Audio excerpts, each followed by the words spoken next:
sheep. I'm a shepherd without a flock.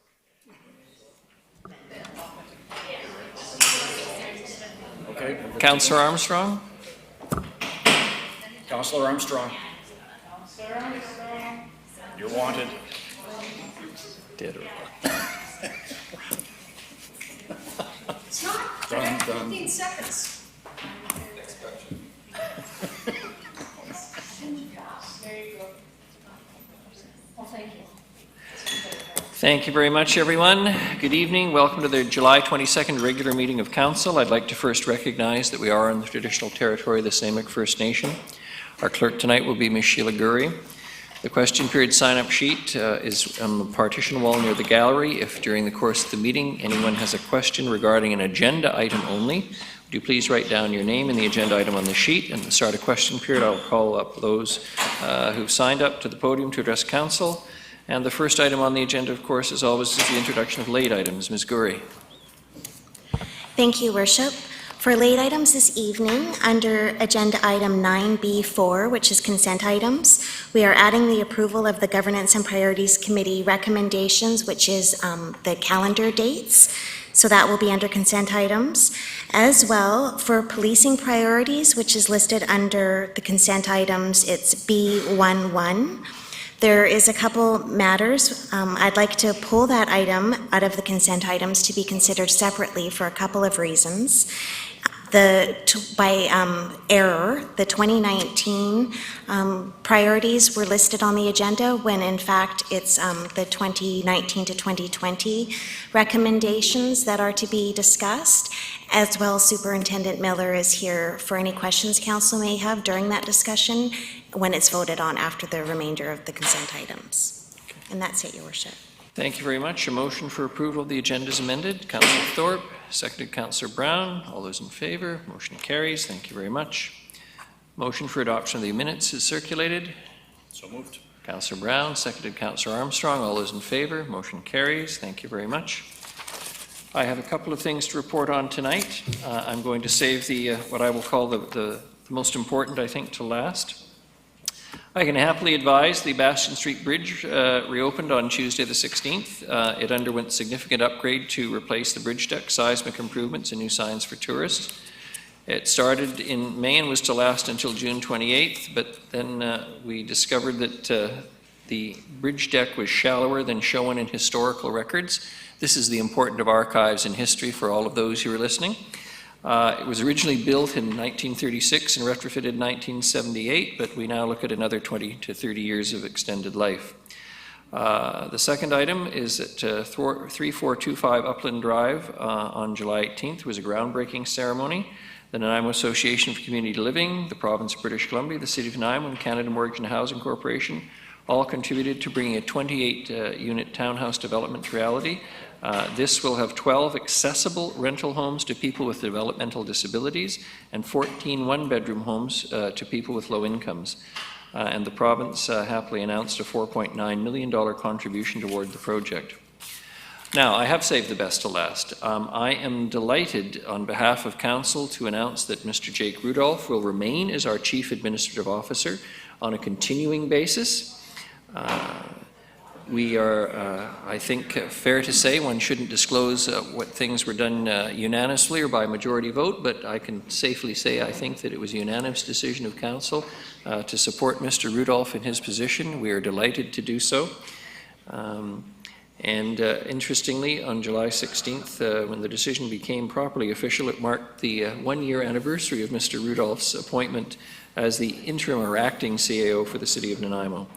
Mr. Rudolph, on behalf of Council, thank you for accepting the opportunity to continue to work on behalf of the City, and we appreciate what you've done, and we look forward to working with you in the future.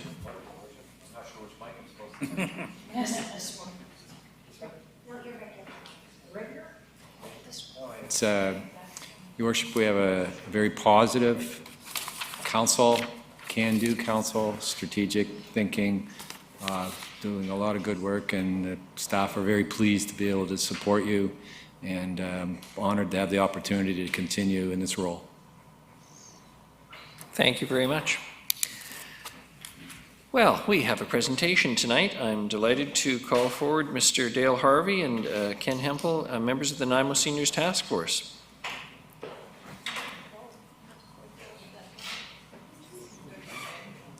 We're not getting the pleasure of Mr. Hempel, but I can assure you, Mr. Harvey, we're always delighted to see you.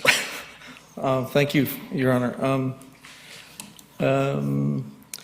Yeah, my name again is Dale Harvey. I'm the chair of the NSTF, and this presentation I hope will bring some closure to the work that we've been working hard to achieve to get Nanaimo recognized as an age-friendly city relative to the World Health Organization's guidelines. What is an age-friendly city? Population aging and urbanization are two global trends that together comprise major forces shaping the 21st century. The World Health Organization regards active aging as a lifelong process shaped by several factors that alone and acting together favor health, participation, security, and security in older adult life. Making cities age-friendly is one of the most effective policy approaches for responding to demographic aging. One of the reasons for focusing on cities is that major urban centers have the economic and social resources to make changes to become more age-friendly and thus can lead the way for other communities within their countries. In an age-friendly community, policies, services, and structures related to the physical and social environment are designed to support and enable older people to age actively, that is, to live in security, enjoy good health, and continue to participate fully in society. The Nanaimo Seniors Task Force evolved out of the Nanaimo Seniors Connect project, the Pan-Canadian project, to reduce seniors' social isolation. This volunteer committee is made up of a number of older adults, many of them which are sitting behind me. Together as a task force, we have taken data from survey respondents as well as 2 idea exchange events that were held over the past 2 years through Seniors Connect to create the age-friendly city plan. The NSTF believe Nanaimo will be a better community for all if we achieve age-friendly status, and we are committed to working with the city, the RDN, and the community to meet each of these domain objectives. There are 8 areas in which the World Health Organization's Age-Friendly City Guide, but as you can see, we have added another one to the list to make 9. The 9th area that we thought was important was food security and healthy eating, and it was added to the Age-Friendly City Plan based on information gathered from older adults and community-based organizations.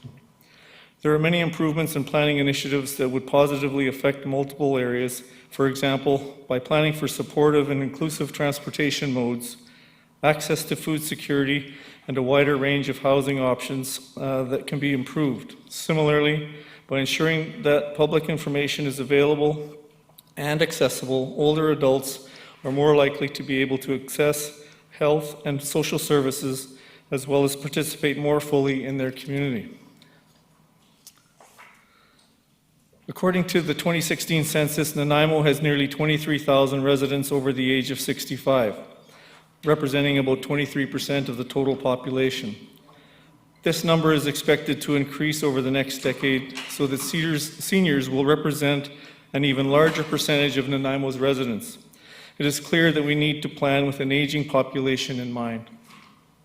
But as the title Age-Friendly suggests, the plan's impact would in fact go beyond benefiting just seniors. By supporting measures that improve accessibility, social connection, and healthy lifestyles, the strategies within the Age-Friendly City Plan would improve the well-being of a substantial cross-section of Nanaimo's population, including children, parents, and those with mobility challenges.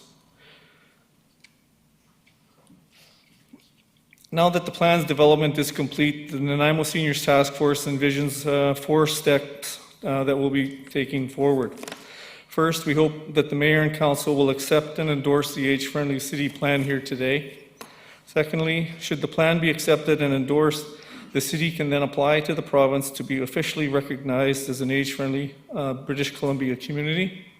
Thirdly, while the application process with the province is underway, work can begin to put elements of the age-friendly city plan strategies into action. And number 4, the focus of Nanaimo Seniors Task Force will naturally evolve from development of the plan to acting as a conduit of information between residents, city staff, and council. Ideally, this relationship will be informative in both directions, with the city learning from the public through the NSTF and vice versa. The NSTF looks forward to continuing support and advocate on behalf of Nanaimo citizens to implement the objectives in each of the 9 domains, recognizing that these will be fluid and change as our city continues to grow and evolve. The NSTF would like to thank staff from the Social Planning Department of the City of Nanaimo for guidance and support of the NSTF in the development of this age-friendly city plan. And I'd like to recognize Lisa Bhopal Singh, if she hadn't been there to pick up some of the pieces. This woman truly can juggle, and it made it work. As well, Jane Vanette, who was with NFLA but left a few months ago, and then her replacement, Sasha Burton, who took over and has done a fine job to support us on an administration level. Any questions? Councillor Thorpe. Thank you, Your Worship. Through you to the delegation, Mr. Harvey, thank you for coming this evening, and other members of the task force I see here. First of all, thank you for the work that you have done in this, and a number of us on council were able to take in at least one of your open houses. So my question is, regarding the 9 domains that you've identified, in the public feedback that you received, could you point to any areas that you would say our city is doing extremely or especially well in regarding being an age-friendly city, and any areas where you really see a significant gap that we need to address? Well, speaking on behalf of the group, of course, I think that there's some specific challenges to do with transportation because of the levels of involvement from RDN, the city, and the levels of government that are again involved. So it's very timely and time-staking there, and you know, there's lots of work to be done because you know, there's just again so many people to stay in contact with. Even something as simple as getting a schedule redone online or in print can take you know, a lot of effort. So and you know, as far as anything that the city's been doing a stellar job of, I think that there was some pluses with some of the bus depots and some benches and the like, but there's been some changes there with where the hub has moved to downtown. Anyways, they're ongoing, so I don't know if that answers your question, but the NSTF is certainly willing to work with the city and city council, and hopefully we can move a lot of things forward over the next coming months and years in a much more fluid fashion than what may have been happening in the past. Excellent, thank you. Councillor Martman. Thank you, and thank you, as Councillor Thorpe said, for all your hard work, and I know that this has taken a lot of time and there's a lot of good points, and I like that there's not only the areas that we need to be concerned of, but what we can do and what the impact is and being achievable. And I believe if we build a better city for Nanaimo seniors, we build a better city for all of us. I would like to move the motion as recommended. Second. I was going to say I appreciate your enthusiasm, Councillor Martman, but we have to get to the report section first. So Oh, do we? Oh, sorry. you okay. obviously have an All right. enthusiastic fan. I love her. I was going to say it's not Valentine's Day, but it's still acceptable. Any further questions for Mr. Harvey? On behalf of council, thank you very much for your presentation. We do have a few items to get through first. Ms. Gurry, we have no delegations. And the motion for adoption of consent items? Seconded. Councillors Armstrong and Thorpe, subject to the issue of the policing priorities. Any discussion? All those in favor? Thank you very much. And then we will treat as a separate item the addendum, which is the So, Your Worship, yes, so after the consent items to be considered separately, I just wanted to read it out clearly, and it will be clearly reflected in the record, as the agenda on the screen is incorrect. So the council will be adopting the policing priorities for the year 2019-2020.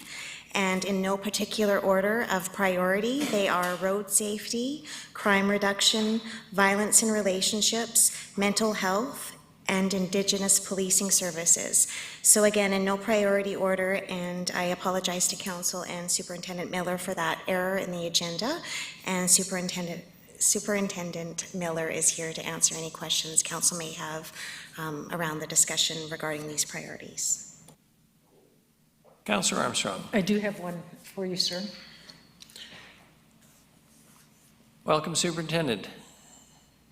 Good evening, Your Worship. I don't know if you can speak to this or not, but we've had a lot of concern raised by citizens about the ongoing crime, and they want to be involved. And I'd reached out to you about the Citizens on Patrol, but you said there's another initiative you're taking. Are you able to speak on that so the members of the public know? Yeah, certainly, Thank you. Your Worship, to Councillor Armstrong. The Nanaimo RCMP did away with the COPS program, Citizens on Patrol, in about 2015 for a number of reasons. We've introduced a new program called Crime Watch at this time, where citizens get together and they can go out on patrol, and they can go out and maybe just be an extra set of eyes or ears. They're in a city vehicle. They have a sort of uniform, like a type of jacket that would say, citizens on, or not citizens on patrol, but RCMP Crime Watch, RCMP Volunteer.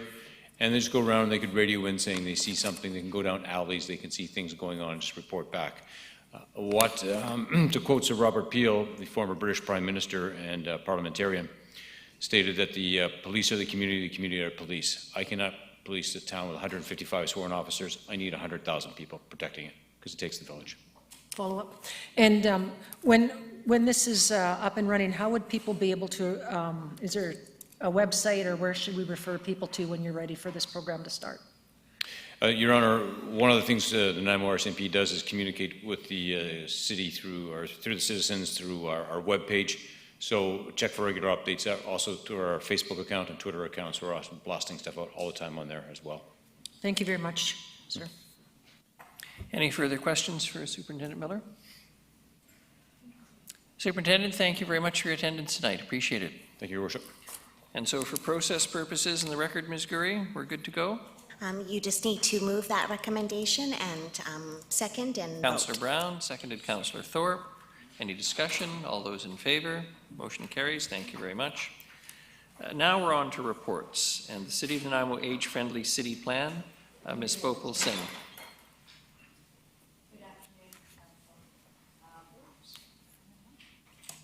Good afternoon, Council.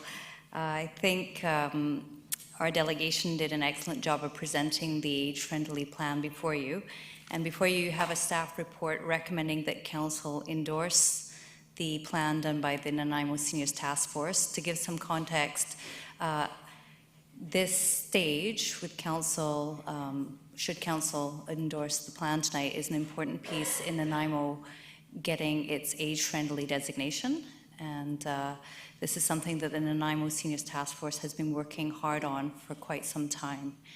I think, as Councillor Martman noted, that many of the things in this document are about Nanaimo becoming a more inclusive community, not just for our seniors, but for all, particularly those who have other challenges with mobility, and also that inclusion piece. The other piece is this also supports in Council's strategic plan under the livability. An action item is specifically endorsing and adopting an age-friendly plan so we can achieve this designation. So with that, our staff's recommendation is to for council to endorse the plan, to direct staff to submit it to the province, and to acknowledge the Nanaimo Seniors Task Force as the lead in implementing this plan. Thank you very much, Ms. Bhopal Singh. I believe Councillor Markman would be prepared to make that motion. Yes, I would like to move all three recommendations from staff that we endorse the Nanaimo Age-Friendly City Plan, direct staff to submit the plan to the province as part of the City of Nanaimo's application for age-friendly recognition, and to acknowledge the Nanaimo Seniors Task Force as lead agency in coordinating plan implementation. Second. Seconded, Councillor Armstrong. Any discussion? Before I put it to a vote, I'll just again say thank you for all of the work as expressed earlier by Councillor Thorpe.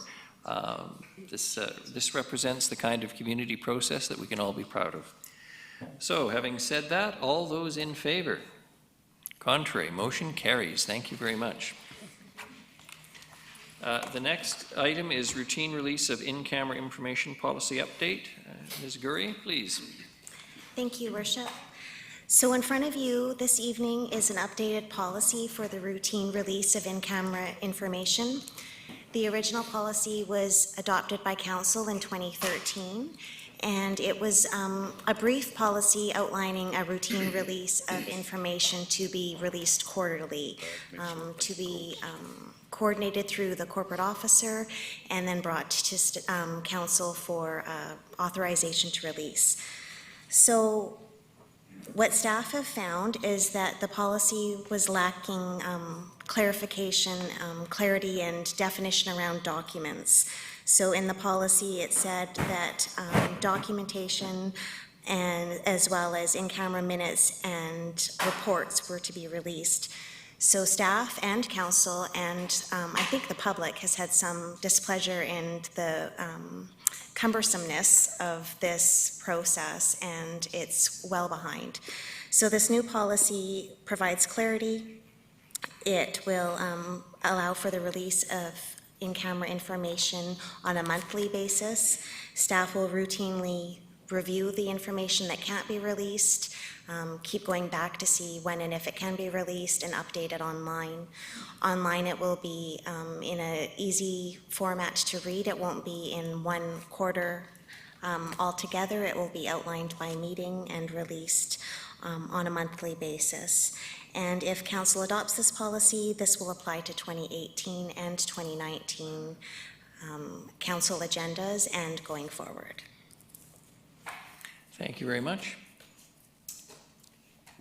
Councillor Gesselbrock? Motion that council approve amendments to the routine release of in-camera resolutions and related reports and information policy.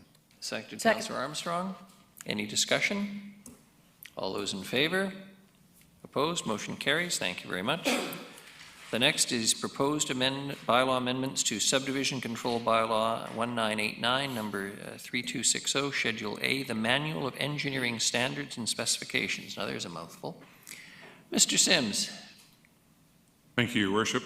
For Council's consideration this evening is an amendment to our subdivision control bylaw, but it really has to do with the Manual of Engineering Standards and Specifications. It's a weighty document.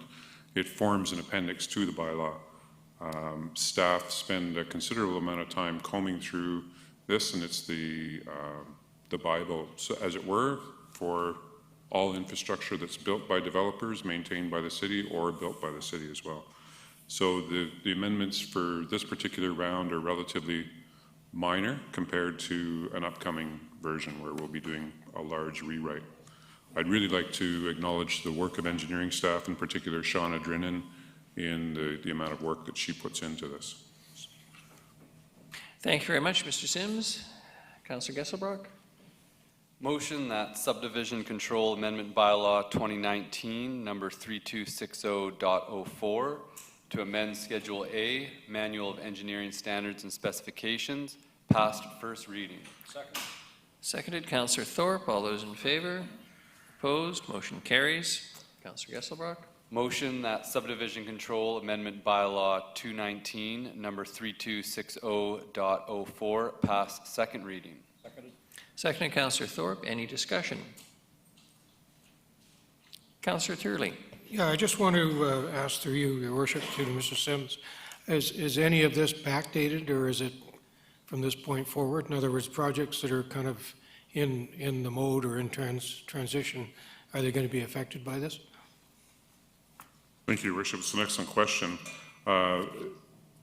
Essentially, there's a long-standing city policy that has changes affecting development to occur twice a year on May the 1st and November the 1st. The purpose for the bylaw this evening is to take effect on November the 1st, and so we want to be 60 days in advance, according to the bylaw, the policy, I should say, with the information. Having said that, there's a few changes in here that we've implemented just by directive to developers' communications, and I mentioned it one of the big ones last time was shifting from copper wire to aluminum wire to help discourage theft. And that's actually a benefit because aluminum wire is less expensive. Thank you. Very good, thank you. All those in favor? Opposed? Motion carries. Thank you very much. Councillor Gesselbrock. Motion that subdivision control amendment bylaw 2019 number 3260.04 pass third reading. Seconded, Councillor Thorpe. All those in favor? Opposed? Motion carries. Thank you. The next is the appointment of bylaw enforcement and animal control officers. Mr. Corson.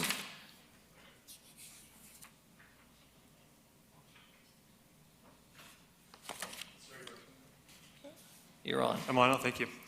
So the city's recently hired a new bylaw officer and 2 animal control bylaw officers to enforce the provisions of the various bylaws, and council is being asked to officially appoint these staff members so they can undertake their duties.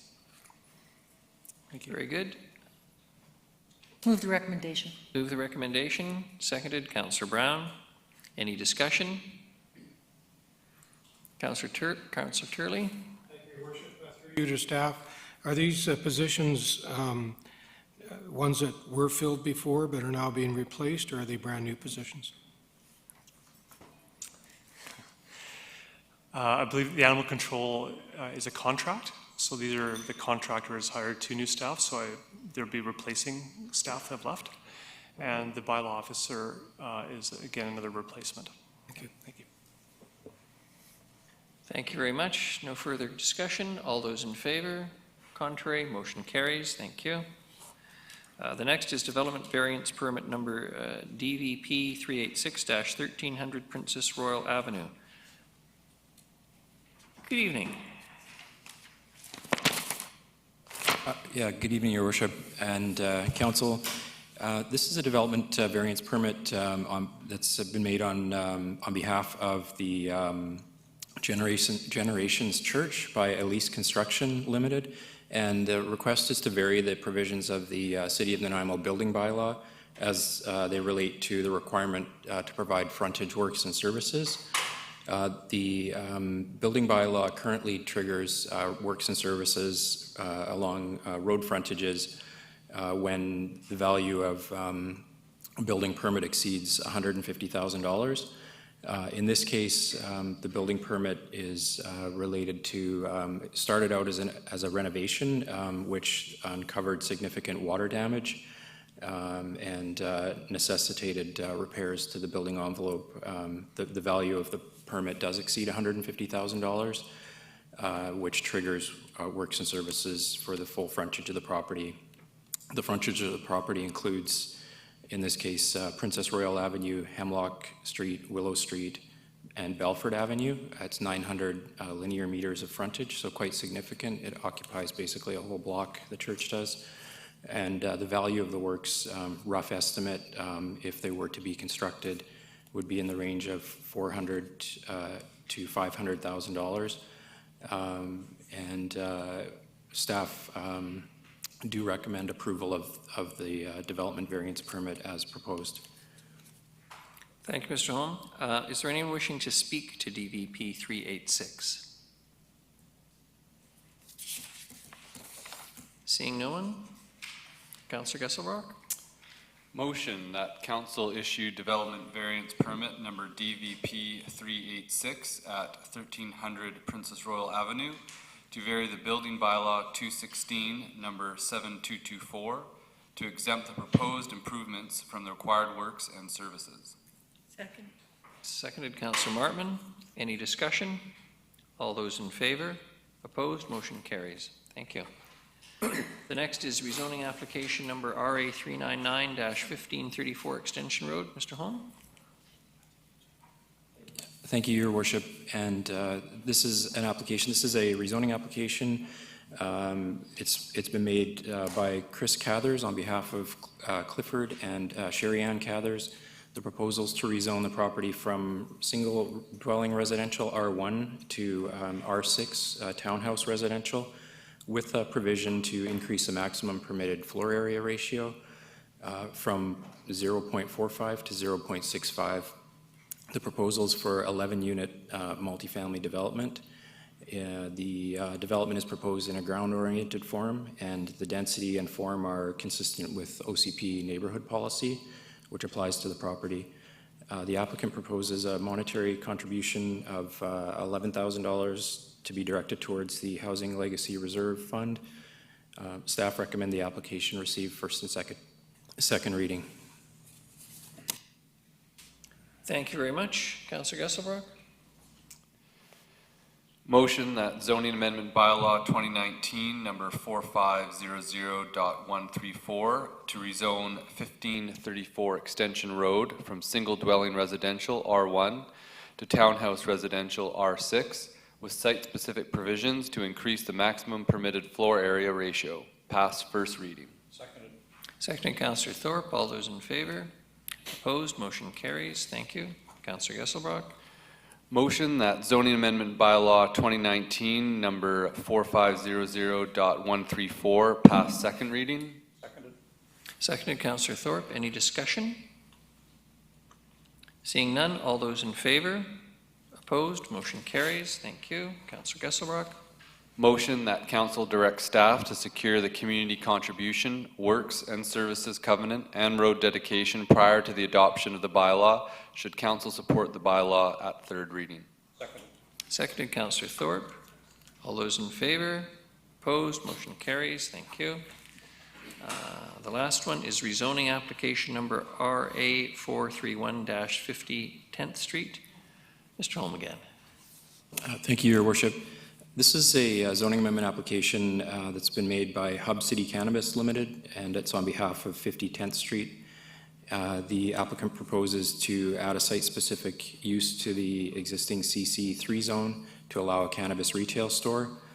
And the application has been reviewed against council's cannabis retail store rezoning criteria and has been found to be consistent with the criteria.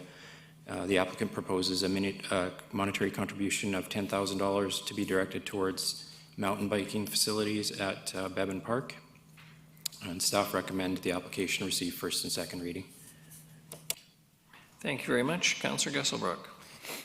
Motion that zoning amendment bylaw 2019 number 4500.155 to rezone 50th 10th Street to allow cannabis retail store as a site-specific use in the City Commercial Center CC3 zone. Pass first reading. Seconded, Councillor Martman. All those in favor? Opposed? Motion carries. Thank you. Councillor Gesselbrock.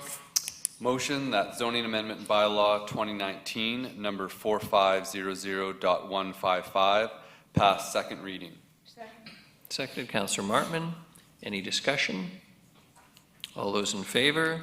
Opposed? Motion carries. Councillor Gesselbrock. Motion that council direct staff to secure the amenity contribution and BC Liquor and Cannabis Regulation branch approval prior to adoption of the bylaw. Should council support the bylaw at third reading? Seconded, Councillor Martman. All those in favor? Opposed? Motion carries. Thank you. That concludes those. We're on to bylaws. Management Terms and Conditions of Employment bylaw number 2019 and number 7273. Councillor Gesselbrock. Motion that management terms and conditions of employment bylaw 2019 number 7273 to establish the terms and conditions of employment for officers and excluded employees of the city be adopted. Seconded, Councillor Thorpe. Any discussion? All those in favor? Motion carries. Thank you. Before we get to the next item, I just want to remind everyone that in this council chamber, we don't expect nor accept either approval or disapproval from the audience in one form or the other, or any form whatsoever. So if we can move on to zoning amendment bylaw number 2019, number 4500.131. Councillor Gesselbrock.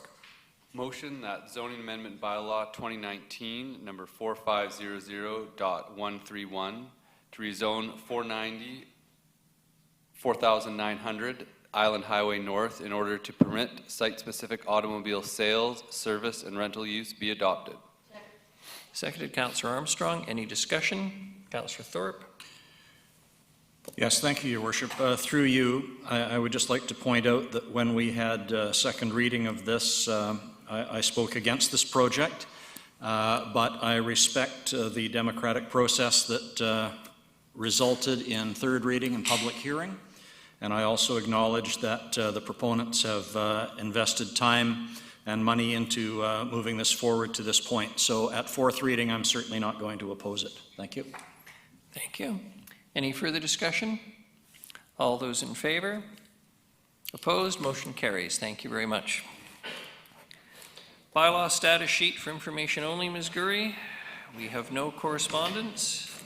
Councillor Bonner, unfortunately, isn't present. Yes, just for the record, Your Worship, Councillor Bonner is not here to discuss his notice of motion, so that will be forwarded to the next meeting upon his request, so he can be here to speak to it. Very good. We have no other business. On to question period. Mr. Manners, you're up on 6 and 9B6. Good evening, Mayor and Council. My name is Bill Manners in Nanaimo. I'm glad that I put myself up for a few questions because I came for the main purpose of discussing Councillor Bonner's motion. But I do have a couple of questions. The first one is the contract for Mr. Rudolph. How long is that for? It is what we would call a continuing or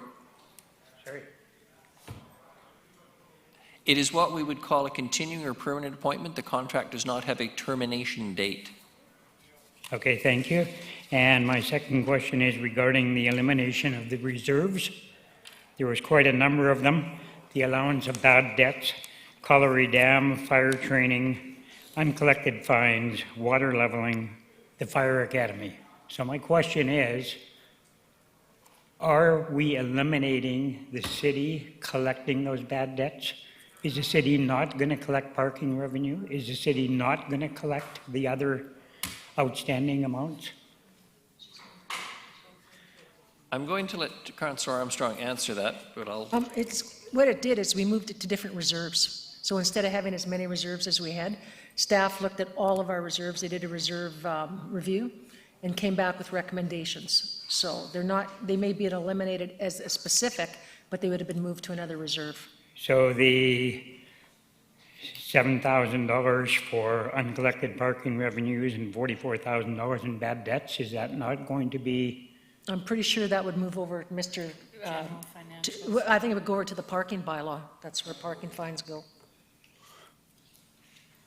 Mr. Rudolph.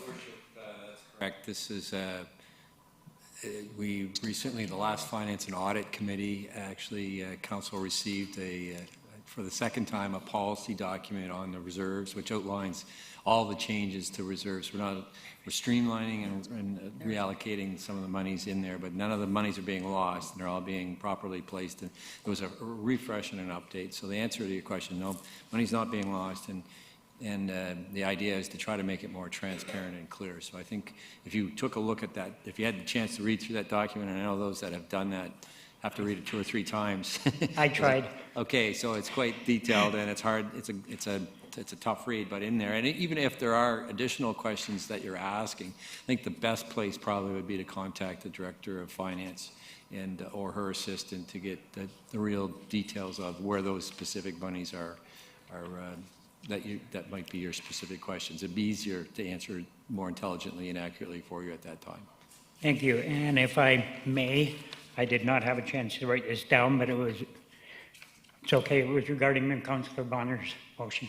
Thank you. Very good. Thank you, Mr. Manners. Director Turley. Yeah, Or just Councillor in, Turley. through you, Worship, to Mr. Manners, that was one of the questions I asked, is this going to oh, you're putting your, I can relate to that. None of this money is going to be forgiven, so if you owe something, you're not off the hook.